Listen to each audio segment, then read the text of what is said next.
नमस्कार। आज ना एक बहुत ही गजब के सफर पर निकलते हैं। एक ऐसी दुनिया में जो है तो हमारी नजरों से बिल्कुल ओझल, पर हमारे होने का, हमारे जीवन का असल में वही आधार है।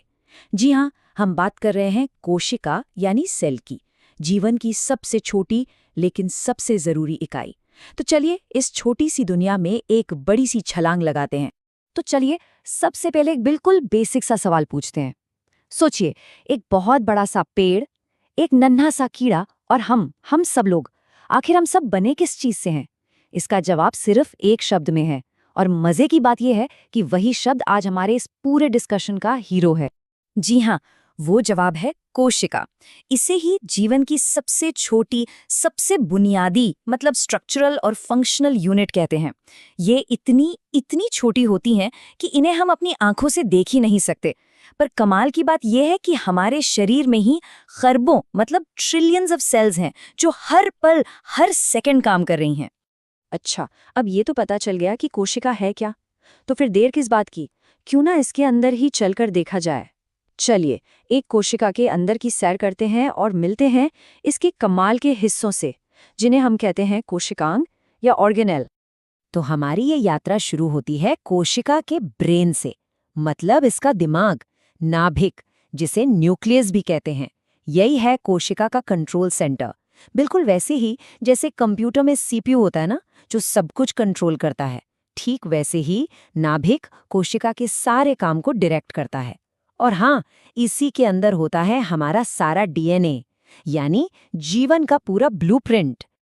और अब मिलिए कोशिका के पावर प्लांट से। इसका नाम है माइटोकॉन्ड्रिया। असल में यही वो जगह है जहां हमारे खाने से एनर्जी बनती है।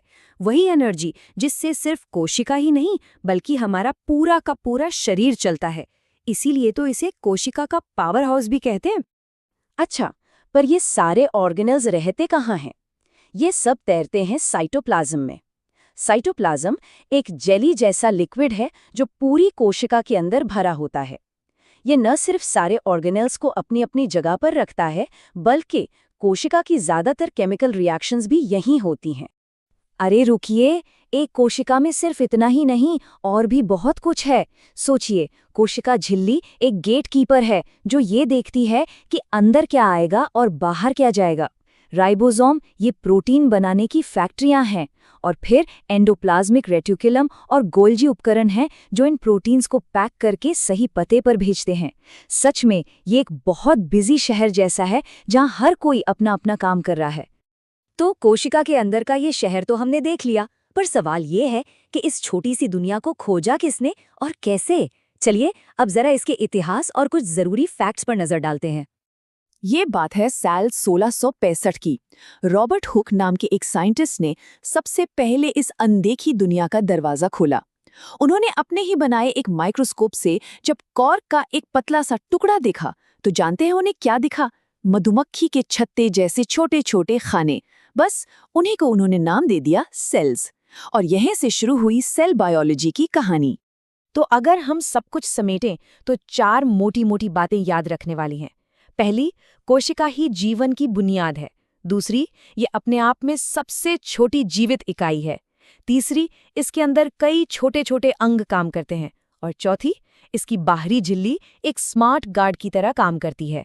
बस यही चार बातें हर जिंदा चीज पर लागू होती हैं।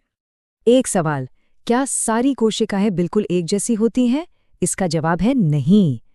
चलिए अब दो सबसे मेन टाइप की कोशिकाओं के बीच का फर्क समझते हैं। एक है पादप कोशिका यानी प्लांट सेल और दूसरी है जंतु कोशिका यानी एनिमल सेल। इन दोनों में कुछ बहुत बड़े फर्क हैं। सबसे पहला, पौधों की कोशिका में एक बहुत मजबूत बाहरी दीवार होती है जिसे कोशिका भित्ति कहते हैं। इसी की वजह से पेड़ पौधे इतने मजबूत और सीधे खड़े रह पाते हैं। दूसरा, पौधों में क्लोरोप्लास्ट होता है जिससे वो धूप से अपना खाना बनाते हैं। अब देखिए, एनिमल सेल्स में ये दोनों ही चीजें नहीं होती। क्यों? क्योंकि हमें सहारा हमारे कंकाल से मिलता है और हम तो अपना खाना बाहर से खाते हैं। वाह, काफी कुछ जान लिया हमने। तो अब क्या ख्याल है, एक छोटे से मजेदार से टेस्ट के लिए तैयार हैं? चलिए देखते हैं कितना कुछ याद रहा। तो ये रहा पहला सवाल, कोशिका की खोज किसने की थी? आपके ऑप्शन है रॉबर्ट हुक, न्यूटन, डार्विन, या पास्चर? सोचिए जरा। और सही जवाब है ऑप्शन ए, रॉबर्ट हुक। बिल्कुल, जैसा कि हमने बात की थी, 1665 में सबसे पहले उन्होंने ही कॉर्क में कोशिकाओं को देखा था। चलिए अगला सवाल, कोशिका का ब्रेन मतलब उसका कंट्रोल सेंटर क्या है? ऑप्शन है माइटोकॉन्ड्रिया, नाभिक, राइबोसोम या गोल्जी बॉडी। जी हाँ, सही जवाब है ऑप्शन बी, नाभिक। यही है जो कोशिका की सारी एक्टिविटीज को कंट्रोल करता है। सवाल नंबर 3, कोशिका का पावर प्लांट जहां सारी एनर्जी बनती है वो कौन है? राइबोसोम, माइटोकॉन्ड्रिया, लाइसोसोम या वैक्यूल? और सही जवाब है ऑप्शन बी, माइटोकॉन्ड्रिया, कोशिका का असली पावर हाउस। चौथा सवाल, ध्यान से सुनिए। ऐसा कौन सा हिस्सा है जो पौधों की कोशिकाओं में तो होता है पर एनिमल सेल्स में नहीं होता? कोशिका भित्ति, नाभिक, माइटोकॉन्ड्रिया या राइबोसोम? बिल्कुल सही जवाब है ऑप्शन ए, कोशिका भित्ति। यही वो दीवार है जो पौधों को मजबूती देती है। और ये रहा हमारा आज का आखिरी सवाल। कोशिका के अंदर जो जेली जैसा लिक्विड भरा होता है उसे क्या कहते हैं? साइटोप्लाज्म, न्यूक्लियस, लाइसोसोम या ईआर? इसका सही जवाब है ऑप्शन ए, साइटोप्लाज्म। यही वो जेली है जिसमें सारे ऑर्गेनल तैरते रहते हैं। बहुत बढ़िया। तो आज हमने कोशिका की दुनिया की एक छोटी सी पर बहुत ही दिलचस्प झलक देखी, लेकिन ये पूरी जानकारी हमें एक बहुत बड़े सवाल पर लाकर छोड़ देती है। अगर जीवन की पहचान ही ये है कि वो कोशिकाओं से बना हो, तो फिर वायरस क्या है? उनमें तो कोई कोशिका नहीं होती। तो क्या वायरस सच में जिंदा है? इस पर जरूर सोचिएगा। चलिए अगली बार फिर मिलेंगे कुछ नया सीखने के लिए।